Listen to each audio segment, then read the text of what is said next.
My dear students, greetings to all of you. It is a pleasure to speak for the first time on the Abubai College's YouTube channel, and I want to thank the principal, Dr. Sheikh, the vice principal, Mrs. Kadukar, all the HODs, the teachers, the HODs, Mr. Janardhan Kulkarni, Mrs. Anita Kulkarni, and Professor Balaji Pandey, who were instrumental in setting up this YouTube channel.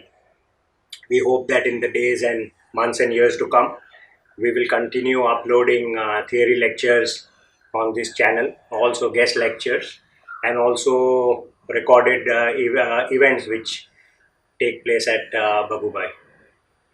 Having said that, uh, I also wanted to talk to all of you about actually the uncertainty and change which all of us are facing.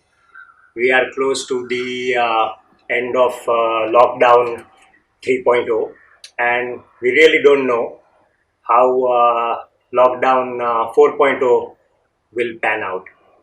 There is so much uncertainty. My son does not know when his new college will actually start. My daughter does not know when her job will start.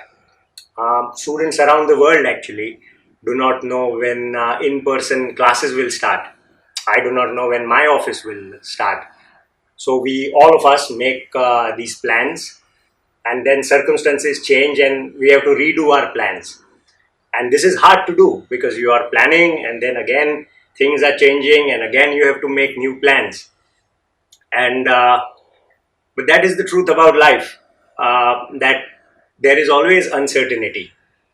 In fact, in business school, they have often taught that to deal with change and uncertainty is one of the strengths which we should have. But of course, nobody thought of this kind of worldwide reality show on change and uncertainty. And it is hard to deal with it, but we still have to plan. There is a great German field marshal who during the war had said that no operational plan survives first contact with the enemy. What he meant to say is that you can make plans, and then when you go into battle, those plans do not survive. But yet, you have to make them, and you have to improvise, and you have to keep changing, and you cannot become terribly upset and sad and disappointed that you have to keep changing. It is something which you have to deal in life. Uh, because life will always do this. Whenever you have a question, it will send out a different answer. And whenever there is an answer, life keeps changing the question. I want to tell you a story. In ancient Japan, there were two temples in one village. There was a Zen temple and a Shinto temple. And these temples had always been fighting. They had different philosophies, and they used to keep fighting. And the masters did not get along. And the masters had always told the students not to speak to the students of the other temple. But each master had one handy boy working for himself, who would, do the cooking and laundry and go buy vegetables and clean the temple. So these were young boys, and the masters had told each boy that do not talk to the boy from the other temple. But boys are boys, we don't listen to instructions always, especially when ordered not to do something. So the young boy from the Shinto temple had gone to the market, and he saw the boy from the Zen temple and thought, that I'm a young kid. I don't have a dog in this fight. Why should I not speak to this other boy? And so he went up to him and said, "Hey, where are you going?" And the boy from the Zen temple said, "Wherever the wind takes me." Wherever the wind takes me.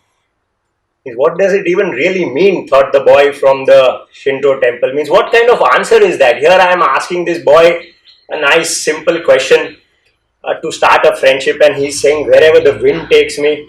And so he was very disappointed, and he went back to his temple, and he went to his master and said, "Master, I know you had told me not to speak to the other kid, but I am sorry.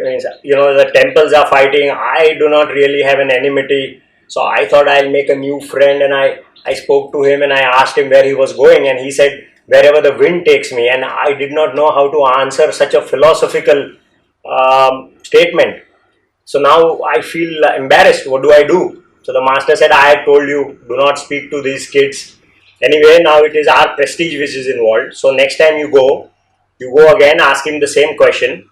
And when he says, wherever the wind takes me, you tell him, but what if there is no wind? What then? Where will you go?" So the boy was very happy. Now he had an answer prepared, right? And so he went back to the market next day, and he saw the boy from the Zen temple come, and he asked him, "Hey, where are you going?" And the boy from the Zen temple looked at him and said, "Wherever my feet take me." What? Now feet? Means this guy was completely confused. He had prepared an answer about wind, and now this guy is talking about feet, and you cannot use the answer from the wind for the feet. And he felt terrible. And so he kept quiet, and he just went back to the master and said that, he's saying wherever my feet take me. And the master said, "Look, I had told you, do not engage with these people. Now this is such a terrible prestige issue. So now you go back tomorrow, and when he says, wherever my feet take me, you tell him, but what if you had no feet? Where would your soul go?" Correct? Now that is another philosophical answer to the philosophical statement. And so the boy felt very happy. He was now prepared. And he went next day really happy that now he will finally be able to give an answer. And he asked the question to the Zen boy, "Where are you going?" And the boy from the Zen temple said, "I'm going to buy vegetables." And that is the moral of this story, is that life does not give you predicted answers. Every time you ask a question, it will give you a different answer based on the circumstances, and you have to respond to those circumstances without getting disturbed, without getting sad, without getting dejected. You have to face whatever answer life throws out at you.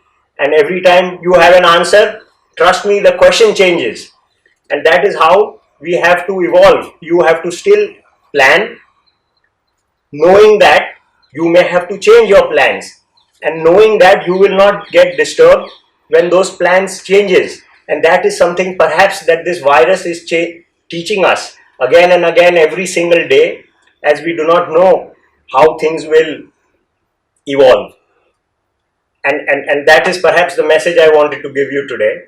I want to also thank all of you for all the letters, emails and WhatsApp messages which you have sent to me in response to my emails. And I'm delighted. As far as I know, I have answered hundreds of those notes back to each one of you.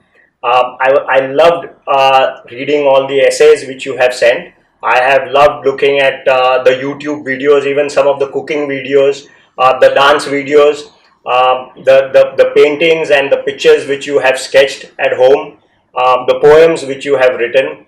And I've loved looking at each one of them, and every time I see something like that coming from you to me, I get great pride, and I feel a great amount of faith that the future of not only the country but also the world is safe in the hands of students and youngsters like you. So never despair, no matter what comes, what changes comes, do not despair, keep going, keep writing to me. Thank you so much.